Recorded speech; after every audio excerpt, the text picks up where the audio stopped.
আপনারা যারা civil surgeon কার্যালয়ে নিয়োগ পরীক্ষায় অংশগ্রহণ করবেন তাদের জন্য আজকের ভিডিওতে থাকছে নিয়োগ পরীক্ষার সাজেশন, প্রশ্ন প্যাটার্ন, বিগত সালের প্রশ্ন নিয়ে বিস্তারিত আলোচনা। আশা করি ভিডিওটি প্রথম থেকে শেষ অবধি দেখবেন এবং চ্যানেলটি অবশ্যই সাবস্ক্রাইব করে রাখবেন। এখানে একটা কথা বলে রাখি, স্বল্প সময়ে ভালো একটা প্রশ্ন চাইলে সিভিল সার্জন জব রিভিউ এই বইটি পিডিএফ আমাদের কাছ থেকে সংগ্রহ করে নিতে পারেন। পিডিএফ এর মূল্য 40 টাকা। যারা নিতে চান তারা এই নম্বরে হোয়াটসঅ্যাপের মাধ্যমে যোগাযোগ করে এই পিডিএফটা সংগ্রহ করে নেবেন। এই পিডিএফে এই যাবৎকালে বিভিন্ন সিভিল সার্জনের যে পরীক্ষাগুলো হয়েছে সেই বিভিন্ন সিভিল সার্জনের পরীক্ষার সমাধান দেওয়া আছে, এমসিকিউ এবং রিটেনের। আমরা প্রিভিয়াস একটা কোশ্চেন ব্যাংক সমাধান করব, তার আগে আরও কিছু কথা আছে, সেগুলো আগে দেখে আসি। আপনারা কোন কোন বই পড়লে এমসিকিউ এবং রিটেনে 100% প্রশ্ন কমন পাবেন? বাংলার জন্য এই দুইটা বই পড়ে নিতে পারেন, ইংরেজির জন্য ইংরেজি, গণিতের জন্য গণিত এবং সাধারণ জ্ঞানের জন্য সাম্প্রতিক সাধারণ জ্ঞান এবং civil surgeon previous question bank. এই সবগুলা বই যদি আপনি বাজার থেকে সংগ্রহ করে নিয়ে পড়তে পারেন 100% প্রশ্নই কমন পাবেন। তবে সবগুলা বইয়ের পিডিএফ যদি নিতে চান, সবগুলা বইয়ের পিডিএফ এর মূল্য কিন্তু 100 টাকা। সবগুলা বইয়ের পিডিএফ নিতে হলে আপনাকে এইটা স্ক্রিনশট দিয়ে এই নাম্বার হোয়াটসঅ্যাপের মাধ্যমে যোগাযোগ করে সবগুলা বইয়ের পিডিএফ সংগ্রহ করে নেবেন। 100%ই প্রশ্ন কমন পাবেন। এখন আরেকটা কথা বলি যে আপনাদের কোন কোন টপিকস ভালো করে পড়তে হবে। বাংলার জন্য সন্ধি, সমাস, বিপরীত শব্দ, এক কথায় প্রকাশ, বানান, বাগধারা, সমার্থক শব্দ, কারক, সাহিত্য, এই টপিকগুলো বাংলার জন্য ভালো করে পড়বেন। ইংরেজির জন্য item, phrase, voice, gender, number, narration, changing sentence, translation, preposition, article, right form of verb, এই টপিকগুলো ইংরেজির জন্য পড়বেন।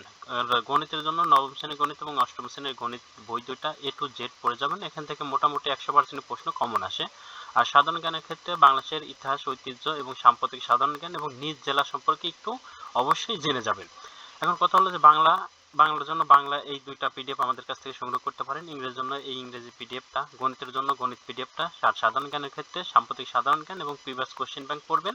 আর নিজ জেলা সম্পর্কে অবশ্যই আপনাকে কি করতে হবে, সেক্ষেত্রে আপনার নিজের জেলা গুগলে লিখবেন। যেমন আপনি ধরুন যে নারায়ণগঞ্জ জেলার বাসিন্দা, তাহলে আপনি গুগলে গিয়ে লিখবেন নারায়ণগঞ্জ, এরপরে উইকিপিডিয়া নামে একটা তথ্য সাইট আসবে, সেই উইকিপিডিয়া ওয়েবসাইট থেকে আপনি নারায়ণগঞ্জ সম্পর্কে তো বিস্তারিত পড়ে যাবেন, কারণ আপনাদের নিজের জেলা সম্পর্কে কোনো তথ্য কিন্তু আমাদের পিডিএফে সেভাবে দেওয়া নেই।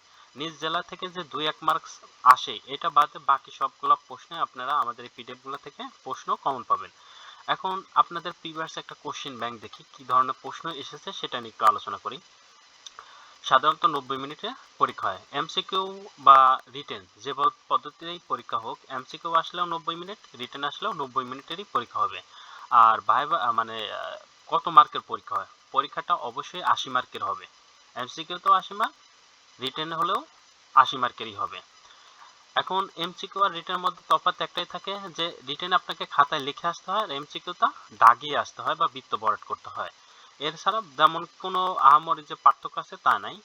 আমরা একটু প্রশ্নগুলো দেখি, যেমন use the right form of verb, এটা কিন্তু রিটেনের প্রশ্ন।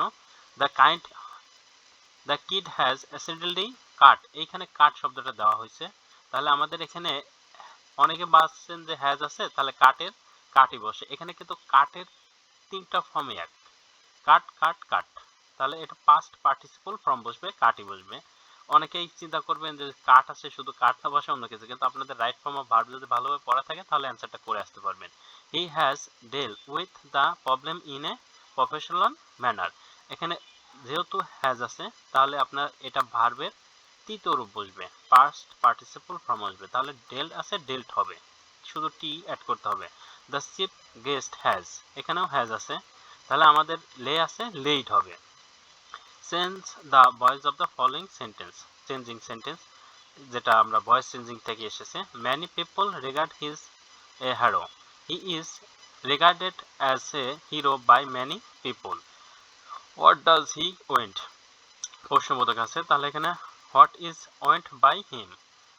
আই নো দ্য বয়, আমি বালকটিকে চিনি, এখানে উত্তর হবে the boy is known to me, এখানে কিন্তু বাই বসে নাই, নোর পর নো থাকলে সেখানে বাই না বসে টু বসে কিন্তু। Will you will be eating rice, এখানে রাইসটা কি হবে, rice will be eating, rice will be being written by you. For the correct sentence লিখুন, এখানে আপনাদের আর্টিকেল এবং প্রিপোজিশন থেকে প্রশ্ন আসে, সেক্ষেত্রে এখানে আর্টিকেল থেকে আসছে। হি ইজ দা, যেহেতু বেস্ট আছে দা বসবে। ইউনো, এই ইউনো একটাই সংগঠন পৃথিবীর পর, এই জন্য দা বসবে। লট অফ, এই লট অফের আগে অবশ্যই এ বসে, লট অফের আগে সবসময় এ বসে। Mention the part of speech of the underline word, underline ওয়ার্ডের পার্ট অফ স্পিচগুলো কি করতে হবে, যেহেতু ভার্ব আছে ভার্বের পরে যে প্রথম শব্দটা ফার্স্ট মানে কাজটা কেমন, ফাস্ট মানে দ্রুত গতিতে, তাহলে কাজের গুণাবলী যেটা প্রকাশ করে সেটা অ্যাডভার্ব হয়।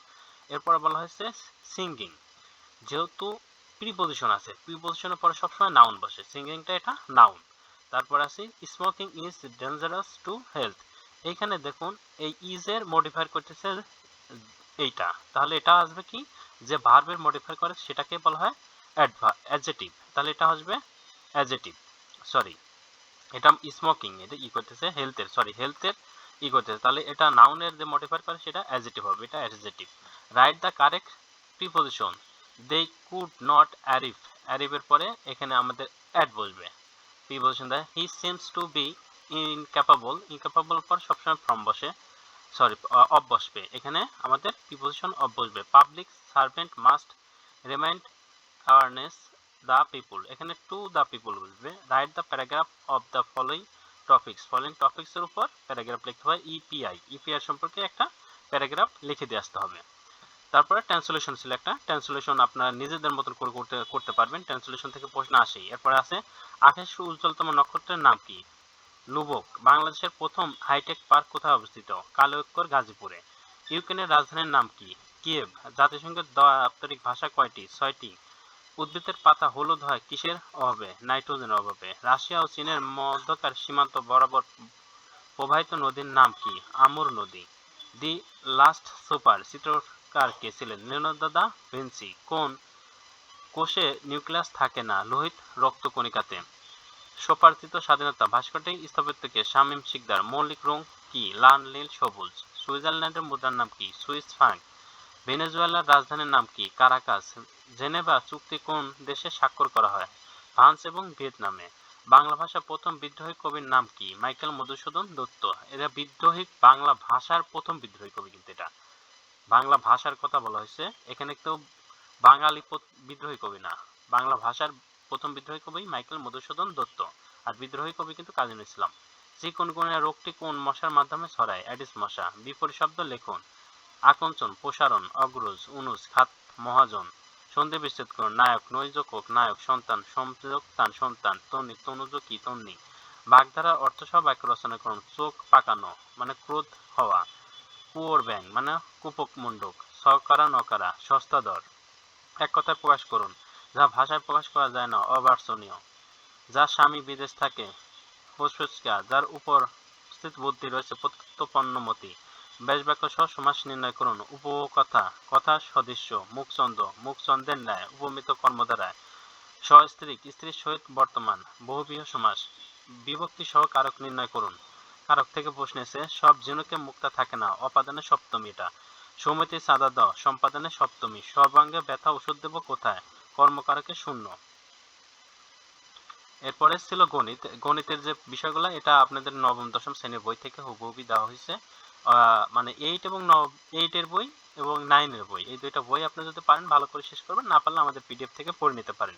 এখানে প্রশ্নগুলো এরকম ছিল। এরপরে যদি আপনাদের কোনো প্রশ্ন থাকে অবশ্যই কমেন্ট বক্সে কমেন্ট করে জানাবেন, আমরা আপনাদের প্রশ্নের উত্তর দেওয়ার চেষ্টা করব। আর আজকের ভিডিও এখানেই শেষ করছি। সবাই সুস্থ থাকবেন, ভালো থাকবেন, আল্লাহ হাফেজ।